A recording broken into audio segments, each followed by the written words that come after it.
भारत की सरजमी पर खून और बारूद की स्क्रिप्ट लिखी जा रही थी। इस स्क्रिप्ट का एक अहम किरदार झारखंड से उठा। नाम है अशहर दानिश। वह नौजवान जो दिखने में आम लड़का नजर आता था, फेसबुक पर खुद को डिजिटल क्रिएटर और साइबर सिक्योरिटी स्पेशलिस्ट बताता था, रिलेशनशिप स्टेटस डालता था, दोस्तों के बीच पढ़ाई करने वाला लड़का माना जाता था।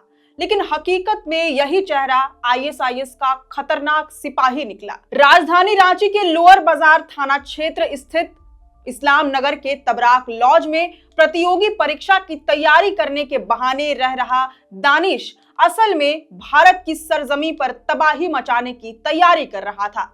और जब दिल्ली पुलिस की स्पेशल सेल और झारखंड एटीएस की टीम ने उसके कमरे से पिस्टल, लैपटॉप और रसायनों से भरा सामान बरामद किया, तो यह पर्दा हमेशा के लिए हट गया कि यह साधारण छात्र नहीं बल्कि खूनी खेल का मास्टरमाइंड था।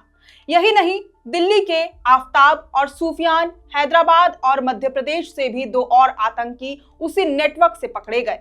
जांच में खुलासा हुआ कि ये सभी आईएसआईएस के स्लीपर मॉड्यूल से जुड़े थे और मिलकर भारत की सरजमी पर बड़े हमले की साजिश रच रहे थे। एटीएस की टीम को इनके तार पाकिस्तानी आतंकी संगठनों और आईएसआईएस से भी जुड़े होने के सबूत मिले हैं।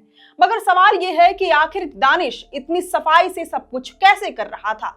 लॉज में रहकर आतंकी मॉड्यूल को कैसे अंजाम तक पहुंचा रहा था और इतने समय तक किसी को इसकी भनक क्यों नहीं लगी? पुलिस और एटीएस की टीम आखिर दानिश तक कैसे पहुंची, सब जानेंगे आज के इस रिपोर्ट में।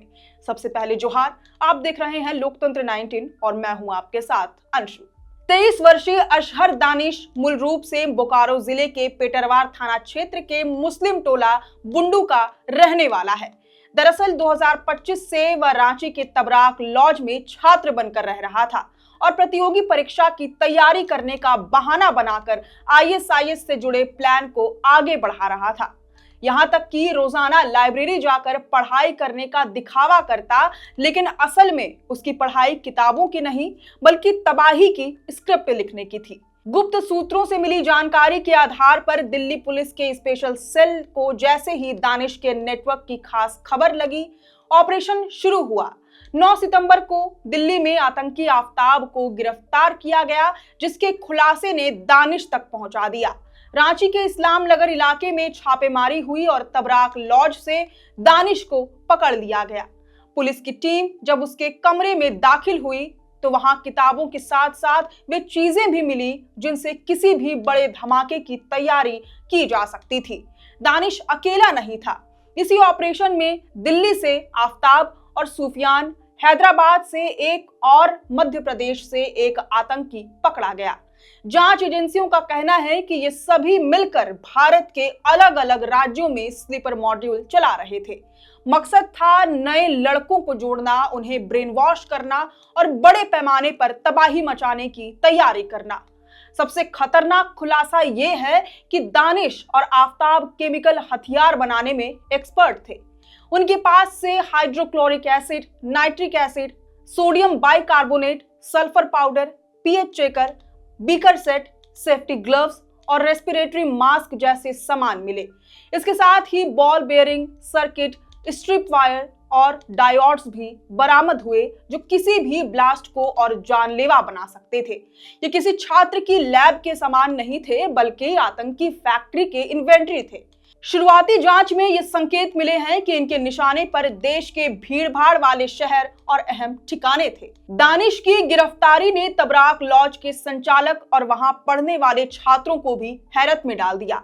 संचालक तबारक हुसैन कहते हैं कि वह रोजाना लाइब्रेरी जाता था, पढ़ाई करता था, किसी को शक तक नहीं हुआ। यहां तक कि उसके साथ कमरे में रह रहे छात्र को भी उसकी असली पहचान की भनक नहीं लग सकी। ये मासूम चेहरा दरअसल एक खूंखार आतंकी की ढाल था। झारखंड पहले भी आतंकियों की सरजमी बन चुका है। नवंबर 2023 में हजारीबाग और गोड्डा से आईएसआईएस के संदिग्ध नसीम और आरिज हसनैन पकड़े गए थे। जुलाई 2023 में लोहरदगा से फैजान को गिरफ्तार किया गया, जो अलीगढ़ मुस्लिम यूनिवर्सिटी में पढ़ाई करता था। अप्रैल 2025 में धनबाद के वासेपुर से हिजब उत तहरीर और आईएसआईएस से जुड़े 4 संदिग्धों को पुलिस ने पकड़ा और अब रांची से दानिश की गिरफ्तारी ने फिर साबित कर दिया कि आतंकियों ने झारखंड को अपनी पनाहगाह बना लिया है। फिलहाल दानिश समेत सभी गिरफ्तार आतंकियों से पूछताछ जारी है। पुलिस को उम्मीद है कि इस नेटवर्क के और भी राज खुलेंगे और कई और चेहरे सामने आएंगे। लेकिन एक बात साफ है, अगर वक्त रहते इन स्लीपर सेल का भांडाफोड़ ना हुआ होता तो देश किसी बड़ी त्रासदी का गवाह बन सकता था। खैर, अब इस पूरी रिपोर्ट पर आपकी क्या राय है, यह हमें कमेंट करके जरूर बताएं। अगर आपको ये पूरी रिपोर्ट पसंद आई हो, ये जानकारी पसंद आई हो, तो इस वीडियो को जरूर से लाइक और शेयर करें। हमारे चैनल लोकतंत्र 19 को फेसबुक, यूट्यूब, इंस्टाग्राम समेत सभी डिजिटल प्लेटफॉर्म्स पर जरूर से फॉलो करें। फिलहाल लेते हैं अलविदा। जोहार।